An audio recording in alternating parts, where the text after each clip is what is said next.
खत्म हो गया। आदमी आपका घर कोई भाई वो खत्म हो गया, खुद नहीं खाया या उन्होंने जबरन उनको खिलाया।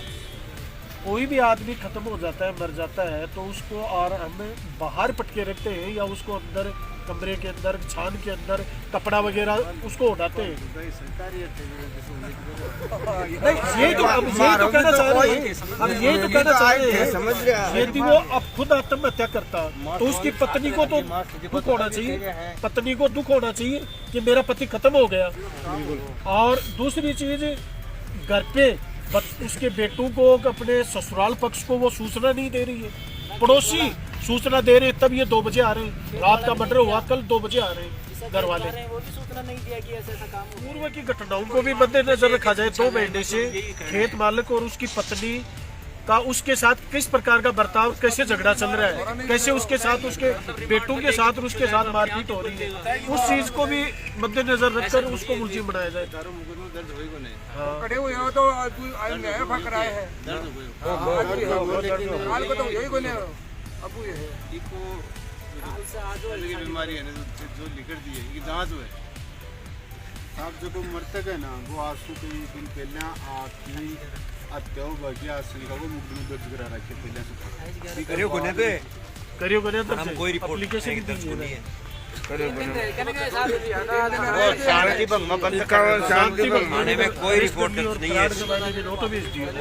शांति भंग में रिपोर्ट दर्ज कर ली होगी। खिलाड़ी है, खिलाड़ी आ रही है, चाहे वो मृतक की पत्नी है चाहे खेत मालिक, दोषी है, उनको सजा मिलनी चाहिए, लिपापोती नहीं होनी चाहिए। हत्यारों को गिरफ्तार करो, हत्यारों को गिरफ्तार करो।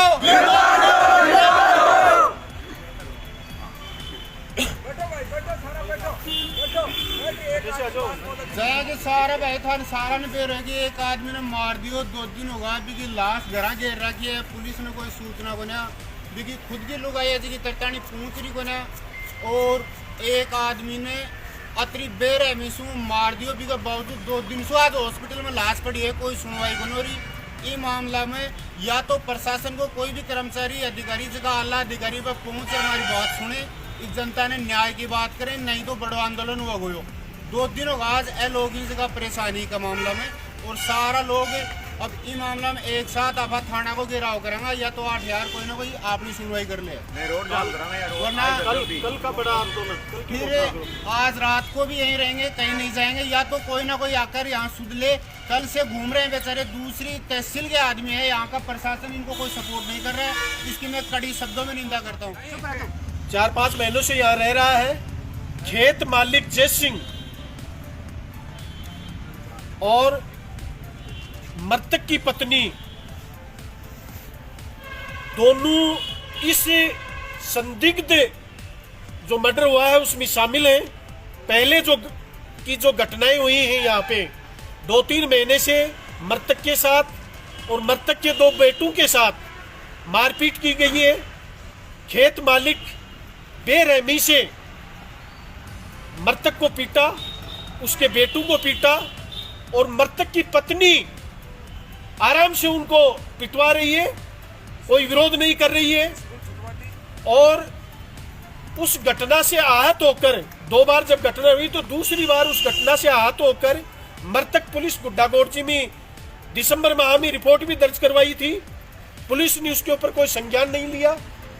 फिर जो मर्डर करने वाला है खेत मालिक जय सिंह ने मृतक को यह धमकी दी कि यदि तुमने इसका विरोध किया और तुम्हें जान से मार दिया जाएगा। मृतक के दोनों बेटे ये संगीन आरोप लगा रहे हैं कि मेरे पिताजी मेरी मां को और खेत मालिक को जय सिंह को नग्न अवस्था में दोनों को देखा, और जब उसका विरोध किया तो खेत मालिक ने उसकी बेरहमी से पिटाई की और उसको धमकी दी कि यदि तुम्हारी पत्नी मेरा विरोध नहीं कर रही है तो तुम विरोध क्यों कर रहे हो। ये आरोप मैं नहीं लगा रहा, मृतक के दोनों बेटे वहां खेत में रहते थे, उन बेटों ने आरोप लगाया है, FIR रिपोर्ट में दर्ज करवाया है। उसके बाद में उस घटना को अंजाम दिया गया, मारपीट की गई, दोनों बेटों को पीटा गया, मृतक को पीटा गया और उनको मार पीट करके घर से खेत से भगा दिया।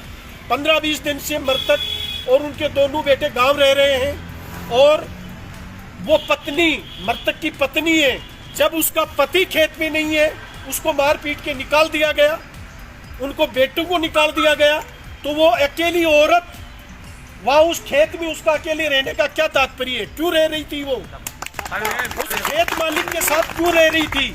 उसके साथ उसके क्या संबंध थे, क्या रिश्ते थे? फिर अचानक उसको फोन करके बुलाते हैं 1 तारीख को, 1 जनवरी को, क्या आप अपना सामान ले जाओ।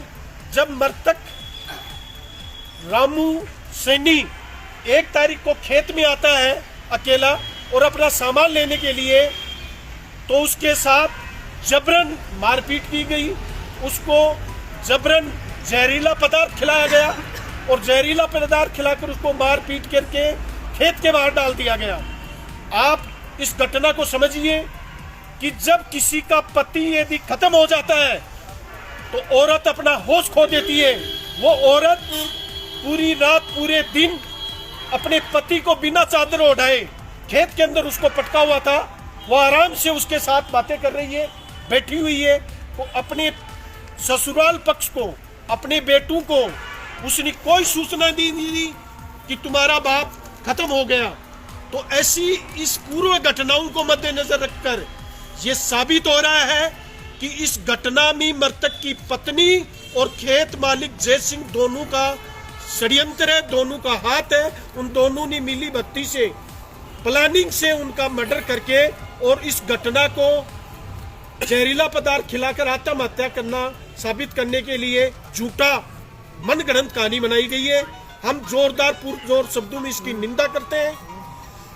पुलिस प्रशासन को ये चेतावनी देते हैं, यदि इस घटना को अंजाम देने वाले दोनों को गिरफ्तार करें, उनको मुलजिम बनाया जाए हत्या का। और यहाँ जो लोग धरने पर, उसके परिवार के जो लोग खेतड़ी से आकर बैठे हैं, उनको आश्वस्त करें। और यदि आश्वस्त नहीं करते हैं तो आज रात हम यही रहेंगे और कल खेतड़ी और उदयपुर वाटी दोनों तहसील का बड़ा आंदोलन होगा, गुड्डा बंद होगा, चक्का जाम होगा और बड़े आंदोलन का रूप दिया जाएगा। जब तक इसको न्याय नहीं मिलेगी तब तक मृतक की लाश यहाँ से लेकर नहीं जाएंगे, यहाँ से नहीं हटेंगे और मृतक को न्याय दिलाएंगे। और प्रशासन यदि हमारी सुनवाई नहीं करता है तो हम कल बड़ा आंदोलन करेंगे, बड़ा धरना देंगे। खेतड़ी और उदयपुर वाटी तहसील का पूरे धरने की व्यू रचना आज रात को हम बनाकर कल बड़ा आंदोलन करेंगे। देखो, अपराधी कोई जाति नहीं होती, बिल्कुल। अपराधी किसी भी जाति का हो, अपराधी अपराधी होता है। अपराधियों की गिरफ्तारी हो और जो इन्हें दरखास्त दिए उनका 302 में चालान हो तो तब तो है मजे की। जैसे हमारे जनप्रतिनिधि के रूप में गुड़ा डेर सरपंच जी ने बताया, हम ये चाहते हैं कि जिन पे आरोप है मर्डर का, उनको बुलवाया जाए और पूछा जाए, उनके बयान लिए जाएं। अब तक पुलिस ये क्यों नहीं कर पा रही है?